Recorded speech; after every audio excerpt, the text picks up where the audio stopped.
Dear students, এবার আমরা electric field এবং কুলম্বস ল নিয়ে আলোচনা করব। কুলম্বের সূত্র। কুলম্বের সূত্রটি কেবলমাত্র প্রযোজ্য হয় বিন্দু আধানের ক্ষেত্রে, পয়েন্ট ম্যাসের ক্ষেত্রে। ঠিক আছে, অর্থাৎ বস্তুর আকার এমন হতে হবে যে তাদের মধ্যে যে ডিস্ট্যান্স, সেই ডিস্ট্যান্সের তুলনায় সেই আকারটা যেন খুব ছোট হয়। ঠিক আছে।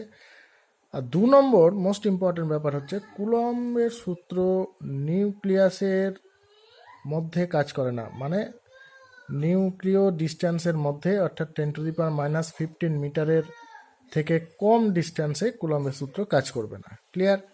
তো যাই হোক, কুলম্বের সূত্রে আমরা প্রসিড করি। এই হচ্ছে দুটো পয়েন্ট চার্জ, একটা হচ্ছে Q1, একটা হচ্ছে Q2।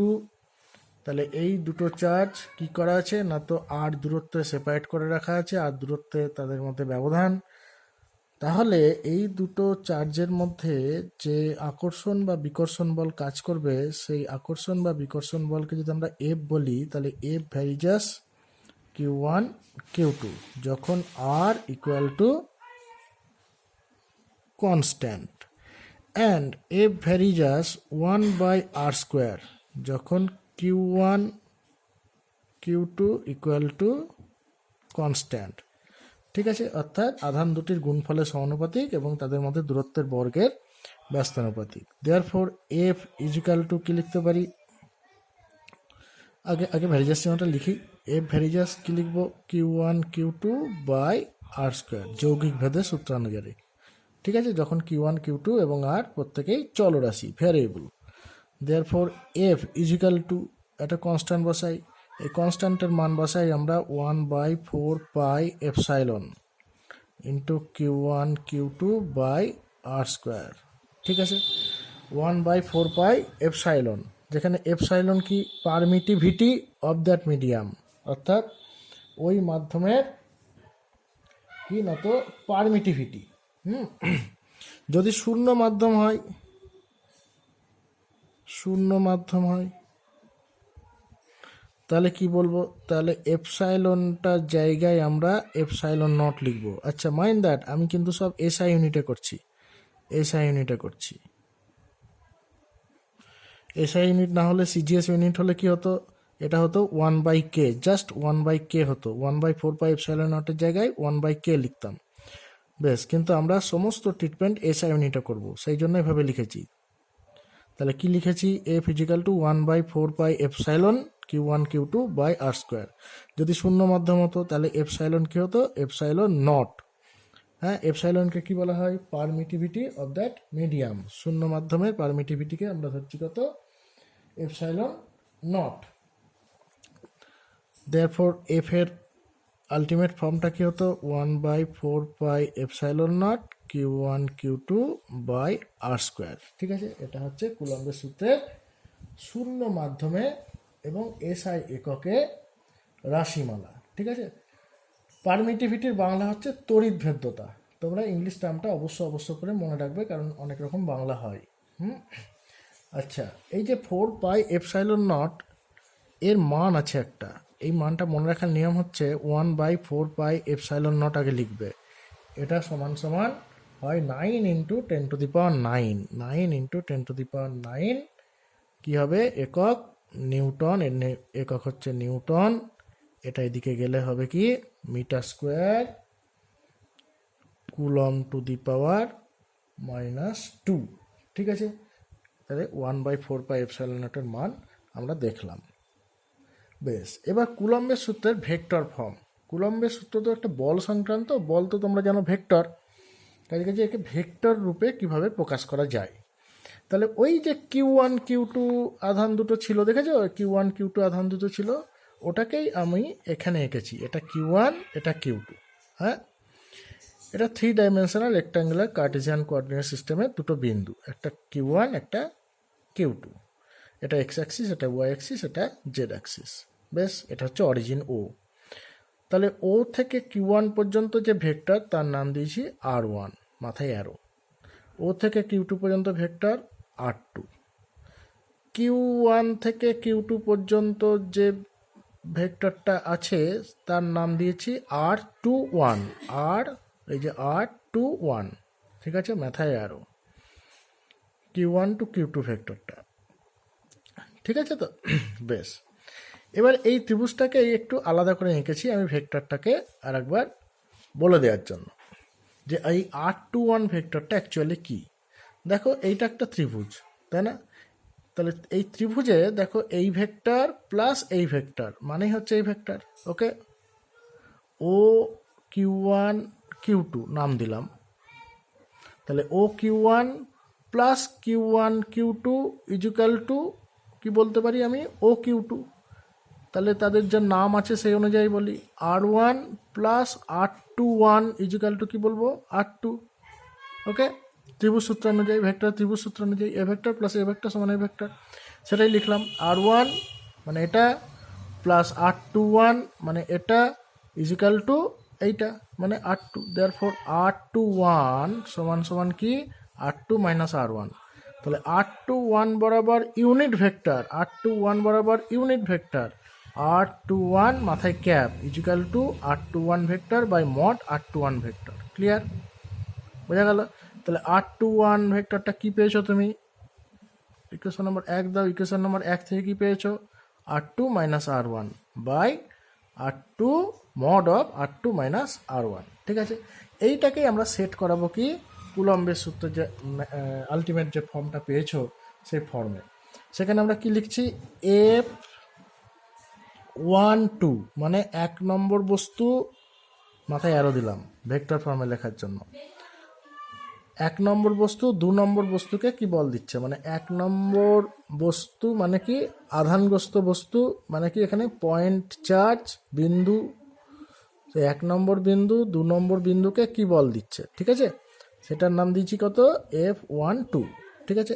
F12 ইজিক্যাল টু কি লিখবো, এসআই ইউনিটে শূন্য মাধ্যমে 1/4 পাই এপসাইলন নট লিখলাম, ইন্টু Q1 Q2 এই পর্যন্ত একদম ঠিক লিখেছি, কোনো অসুবিধা নেই, বাই এদের দূরত্ব ছিল কি আর, এখন আমি কি বলছি R21, সেই জন্য R21 স্কোয়ার, ঠিক আছে, ইন্টু এদের অভিমুখ কোন দিকে, ধরো এ পজিটিভ এও পজিটিভ, তাহলে এই বস্তুটা এই পজিটিভ আধানটা এই পজিটিভ আধানকে কোন দিকে বল দিচ্ছে, এই দিকে বল দিচ্ছে, 1 to 2 এর দিকে বল দিচ্ছে, ঠিক আছে।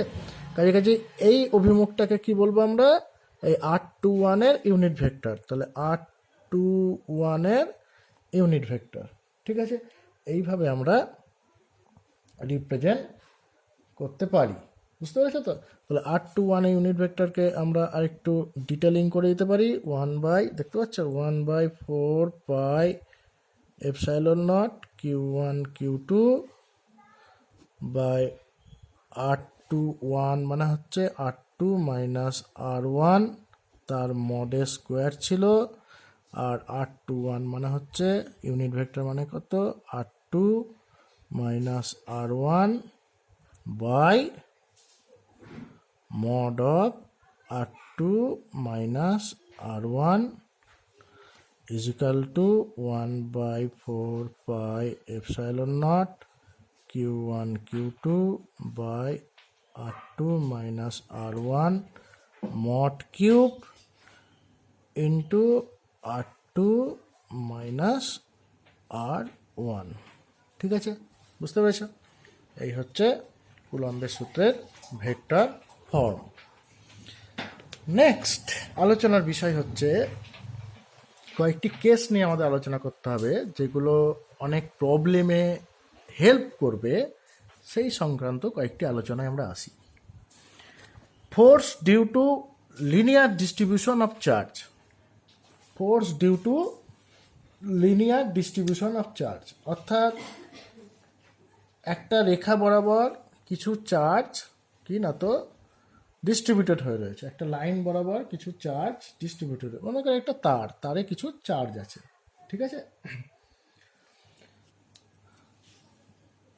নিরবিচ্ছিন্নভাবে চার্জটা আছে, কন্টিনিউয়াসলি চার্জটা আছে, ঠিক আছে। তাহলে এই যে তারটায় চার্জ আছে, এই তার থেকে যদি আমরা আর দূরত্বে Q0 একটা আধান রাখি, তাহলে Q0 আধানটা কি পরিমাণ বল পাবে, কুলম্বের ল থেকে আমরা বার করতে চাইছি।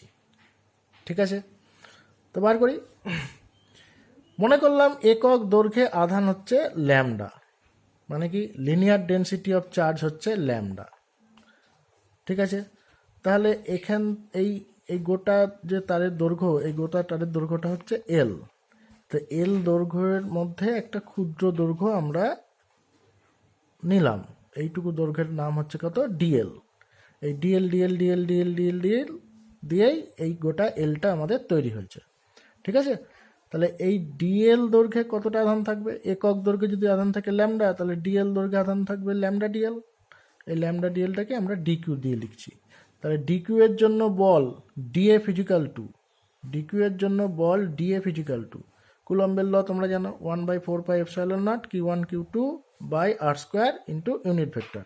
তাহলে 1/4πε0 শূন্য মাধ্যমে এসআই পদ্ধতিতে, Q1 মানে হচ্ছে Q0, Q2 মানে হচ্ছে এই ডিকিউ, এখানে যেটুকু আধান আছে ডিকিউ, বাই আর স্কোয়ার মানে হচ্ছে এই আর স্কোয়ার ইন্টু ইউনিট ভেক্টর।